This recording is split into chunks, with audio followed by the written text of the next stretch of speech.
Hey guys, Locke Fam here. So today we're going to be telling a story about how we almost lost Bethany when she was pregnant with Tucker. Whenever I was 11 weeks pregnant, I was actually working in social work at the time. Obviously, being a social worker, you have to drive to different people's houses all the time. And so I had an appointment that was scheduled for one day, and long story short, it ended up just pouring rain that day. And I had a really bad feeling about going to the appointment. So I actually mentioned to the other girl that was supposed to go with me, I told her, I said, hey, I have a really bad feeling. I just don't think we should go today. And I honestly assumed that it had something to do with the fact that it was raining. So I kind of figured that we would just call them, reschedule the appointment. It would be no big deal. We would drive on a day that the weather was nice. So that's what we did. We called them. They were fine with rescheduling. We rescheduled for a nicer day, and that was our plan. And so the day came, and it was in the back of my mind at this point. I wasn't worried about getting in a car accident because of the rain. I wasn't worried about anything, honestly. I knew that I was worried a few days prior, but at this point that was just not even an issue. So I got in my car that day. I was heading out to the appointment that we had rescheduled for, and just clear mind, nothing was wrong. That day Jonas actually was off work, and so we had planned that whenever I was done with that appointment, we were gonna go get some lunch. We were just gonna kind of hang out that day. So I went out, we left for the appointment, didn't think anything of it. Jonas went to go meet up with his friend in the meantime, and like I said, I got in my car and I headed to the appointment. It seemed like it all happened so fast. I was driving down a really populated highway where we lived at the time, and I was driving to an area that I had never been to before.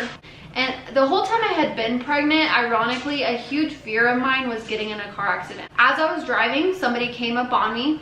They were speeding, and I don't think that they were paying attention. I think that they were probably texting. I'm not really sure. But I felt like at a certain point, I felt like they were going to run into me. And so my natural reaction was to just swerve the car. And in that moment, I guess I didn't really think. My thought process was, if I swerve the car, I possibly get away and everything is fine and I don't get hit, because I didn't want to get hit from the side, and obviously it impacted me with being pregnant. Whenever I swerved to get away from him, if I would have gone any more to the left or any more to the right, I would have ended up hitting either the telephone pole or the stop sign. Either of those outcomes would have been deadly, just because of the way that the road was set up right there. I can only attribute it to having angels with me and being protected that day. That's really all I can possibly think. But my life came this close to ending that day. And obviously with that would have been Tucker as well. And the reason that I say that is because whenever I swerved, like I said, there was a business right there. They had this iron kind of copper pole that was surrounding their business. And it was very industrial, like not just like a normal pole that you would think of. And we'll link pictures in this video so that way you guys can see as well.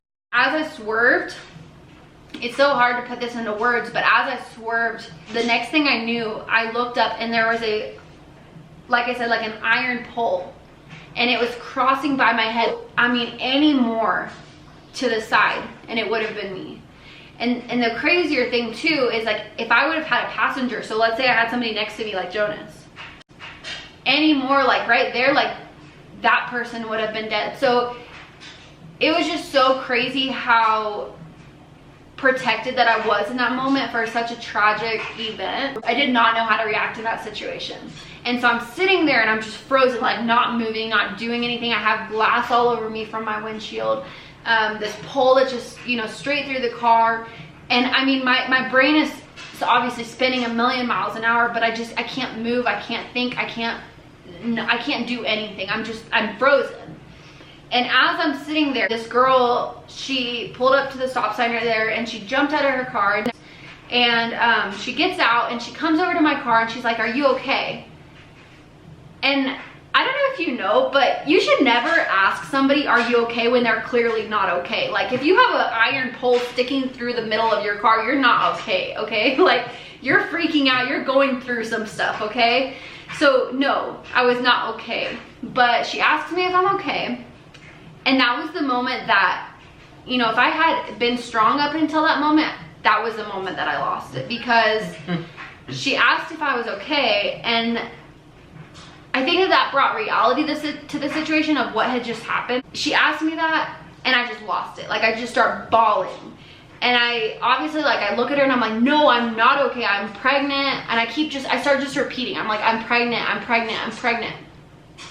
And so obviously she's freaking out, like, okay. And so at this point, she's on the phone with 911. She's let them know, like, I have a girl here that's pregnant. She's just been in a really bad car accident. And I'm still sitting there just frozen. I can't get out of my car. I can't move. Like, I sat there. I did not move at all. And for me, it seemed like it was just seconds. But before I knew it, there was police, firefighters, all that stuff. And they come up to my car and, you know, they ask me again. They're like, are you okay?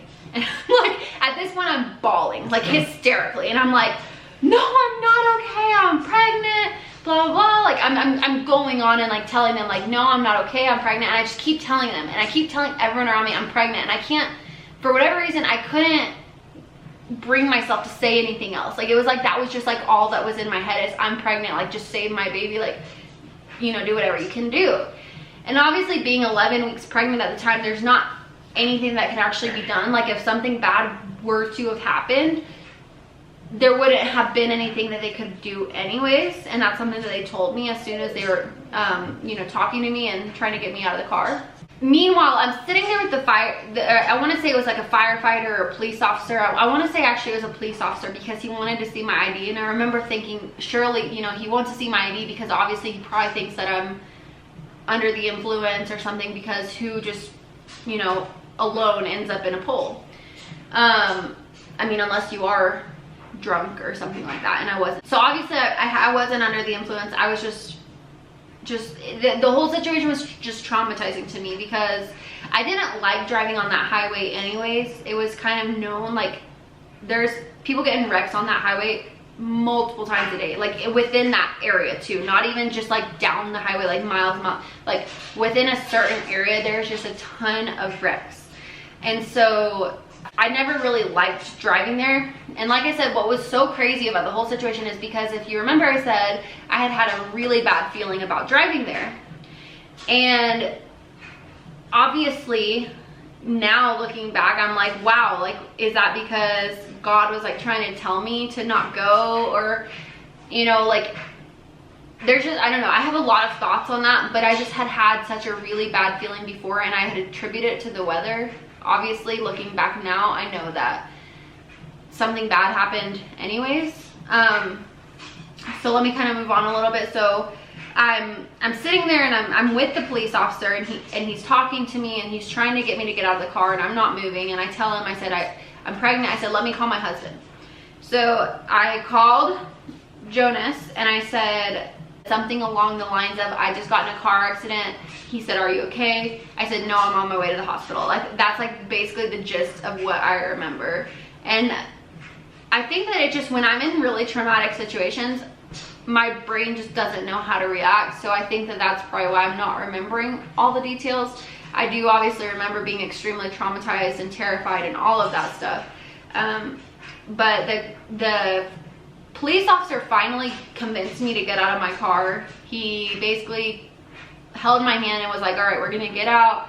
And I'm shaking. I'm like just hyperventilating. Like, you know, I'm super, super terrified in that moment. And I get into the ambulance, and the paramedic that's with me is obviously running vitals on me, and my blood pressure is like shooting through the roof. Like, my heart rate was just racing, and just, you know, my body was just in full panic mode. And so he's telling me, you need to breathe, you need to breathe, you need to breathe, you know, you're pregnant. And I kept repeating that. I still was repeating, I'm pregnant. And they're like, we know. And I'm telling him this, and he's like, okay, well, if you want to do something good for your baby, I need you to breathe. I need you to breathe. And he keeps telling me this. And obviously telling somebody in a panic situation to just calm down is not gonna work. But he was trying to do his job. So I'm still freaking out. And like I said, I was on the way to one of my patients' houses. And so at this point, I'm thinking, okay, well now I have somebody that's sitting there waiting for me to get there that's probably concerned. I had a girl that I was actually training that was supposed to be meeting me there. And so she at this point is at their house waiting for me because I was supposed to be training her and walking her through that appointment. And so I'd start trying to, I don't know why, I started trying to call my office at first, and I can't even go into detail why it was hard. For certain reasons, I wasn't able to get through to my manager. Obviously, it was a really urgent situation and I needed to get through to her to let her know. Obviously, I'm on the way to the hospital. There's obviously, I was on the job when this happened, so obviously she had people she needed to report the situation to. And then among, you know, everything else, just letting her know, hey, there's people waiting for me to be at their house right now and I'm not gonna be there. And so the girl that I was supposed to be training, luckily during this time of me trying to call my office, she's calling me to figure out where I'm at, because at this point she's obviously at the house. And so she's calling me and I answer at this point, and I'm hysterically crying, still freaking out, you know, hyperventilating, all this stuff, and I'm just kind of like, I need you to call my manager and tell her I'm on my way to the hospital. And she's like, what? And she's like, you know, are you okay? And I'm like, just call her and tell her. And I'm, you know, I'm obviously like just bawling my eyes out, just like, please just tell her I'm on my way to the hospital. And I couldn't even explain, like, didn't give any details. So she's at this point just terrified. And what was crazy is that whenever I got to the hospital, the girl that I was training texted me and she was like, this is so crazy. You just told me you had a bad feeling about going. And I was like, I know. And so it was a really crazy event. We ended up getting to the hospital. I'm still full-blown freaking out, like the whole ride. And by the way, where I got in the wreck at and where the hospital was really far apart. So I had about a 30-minute drive in the ambulance. And so I get there, and at this point, obviously Jonas is there, my family is there, and they're taking me out of the ambulance. Jonas is like, I'm pretty sure already in tears, like crying. My parents are freaking out, you know, like, it was just so crazy. And so I don't know if you've ever been wheeled into an emergency room from a ambulance, but it's quite an experience. Like, it's very dramatic. There's a lot of people that surround you, a lot of doctors, a lot of nurses, and obviously that's what you want in that type of a situation, but it's very overwhelming, especially if you've just gone through something really scary, and just, it's very overwhelming. And so they get me inside, and I'm still like not able to focus. Like, I can't focus on the fact that Jonas is there. All I wanted to know in this moment is my baby okay? I could care less if I'm okay. Is my baby okay? And so what really made me mad is that the doctor that saw us wasn't wanting to just jump to the ultrasound. Like, he was like, okay, let's check you out. Let's, you know, are you having pain anywhere? Blah, blah, blah. Like, what do we need to do for you? And I'm like, just please check on the baby.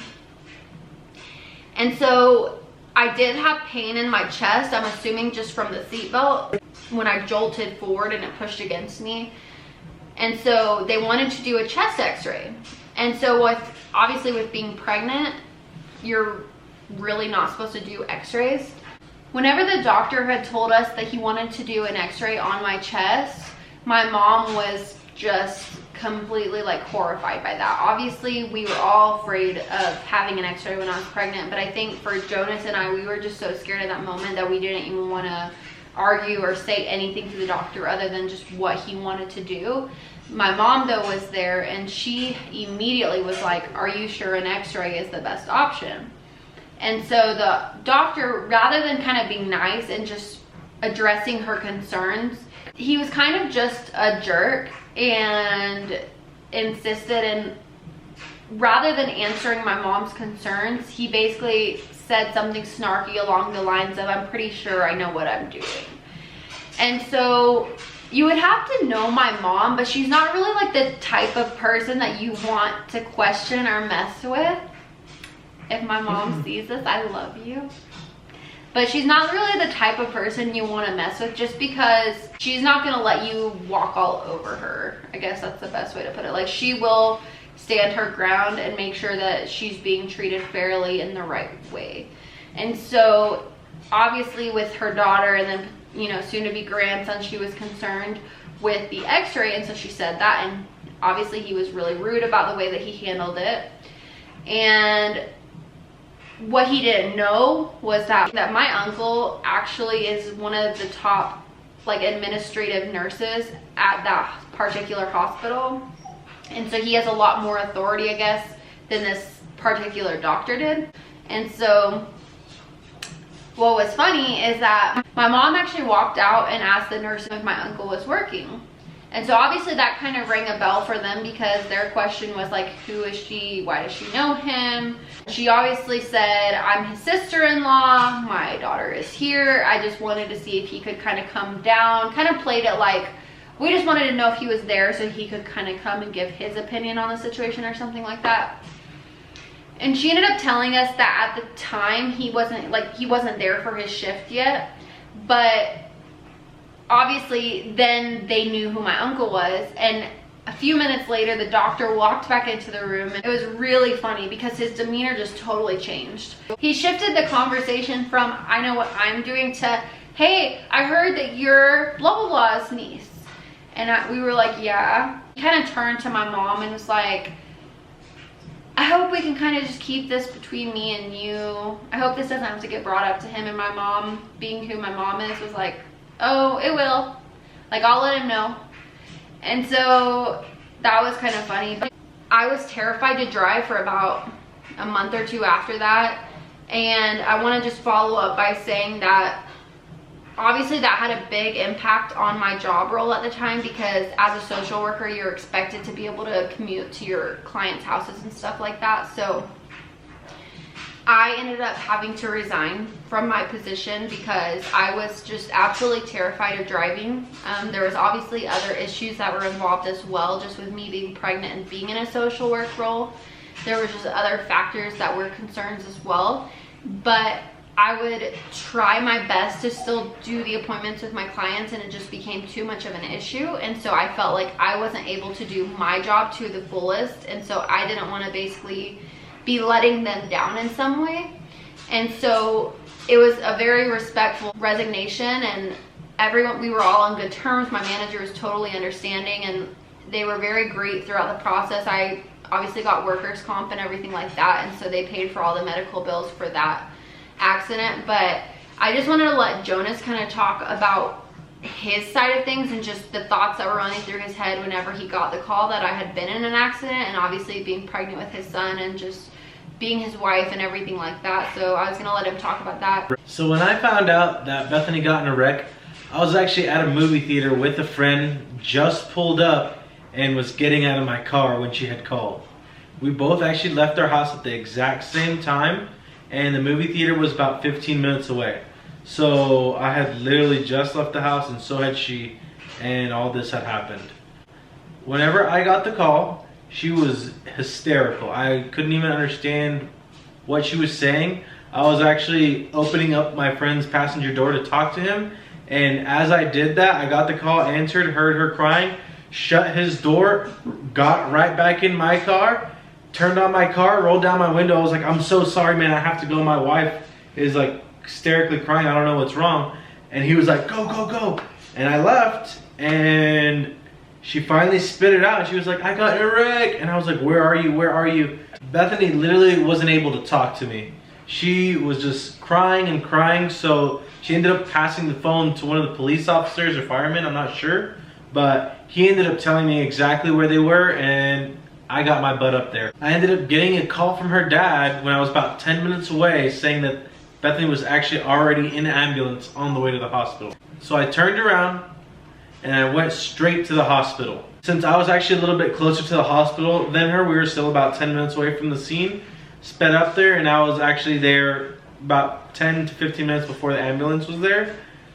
As soon as I got there, I was crying, I was freaking out. About 5 minutes, 10 minutes after I got there, Scott was there, and he was actually in front of me too. I don't know if they actually told Bethany this.